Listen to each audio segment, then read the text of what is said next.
কয়েক আগে বাংলাদেশের 4 নাগরিক বৈধভাবে ভারতের আত্মীয়ের বাড়িতে ঘুরতে এসেছিল।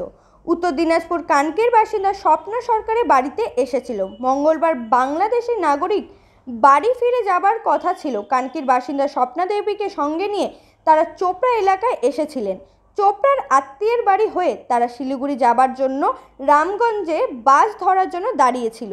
ইসলামপুরের দিকে থেকে আসা দ্রুত গতিতে একটি ডাম্পার নিয়ন্ত্রণ হারিয়ে রাস্তার ধারে দাঁড়িয়ে থাকা বাংলাদেশি নাগরিককে ধাক্কা মারে। ঘটনাস্থলে সূচনা সরকার নামে কিশোরীর মৃত্যু হয়। আহত হয়েছিল 4 জন। আহতদের মধ্যে 3 জন মহিলা আছে। আহতদের ইসলামপুর মহকুমার হাসপাতালে ভর্তি করা হয়েছে। ইসলামপুর থানার পুলিশ ঘটনাস্থলে ডাম্পারটিকে আটক করেছে। Bureau report, royal Bangla TV.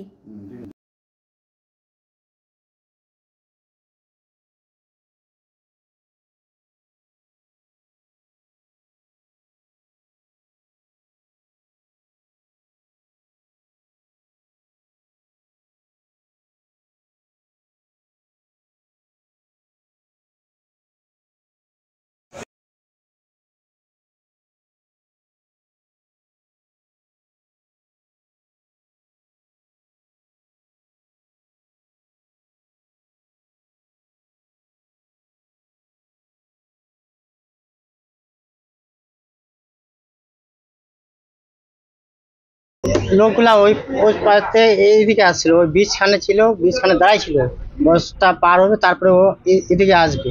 ইতিমধ্যে ওই একটা ড্যাম্পার অনেক তেজ আসে, ওই ড্যাম্পারের বীজখানে চড়ে গেল।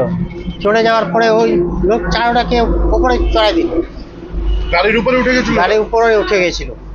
ওটা একদম অনেক দূরে যায় গাড়িটা দাঁড়ালো।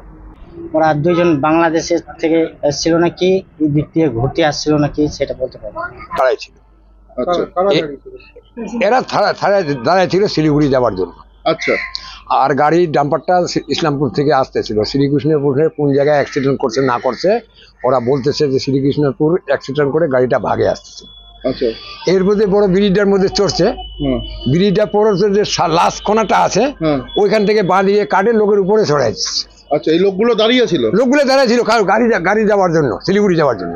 আচ্ছা, কয়জন ছিল? ওরা ছিল 5 জন, আর বাকি অন্য লোক ছিল। গাড়িতে নামে গেল না, সবাই হুড়মুড় করে দৌড়ে চলে গেছে। মানে ডাম্পারটা খুব স্পিডে, গাড়িটা খুব স্পিড ছিল। তো ও খালাসিকে ধরছে, খালাসিকে পুরা মারছে ওইখানে লোক, স্থানীয় বাসিন্দারা। হ্যাঁ, বাসিন্দার যে পাবলিক গুলা ছিল।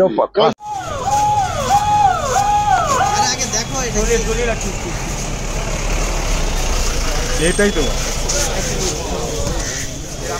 রামগঞ্জ। হ্যাঁ,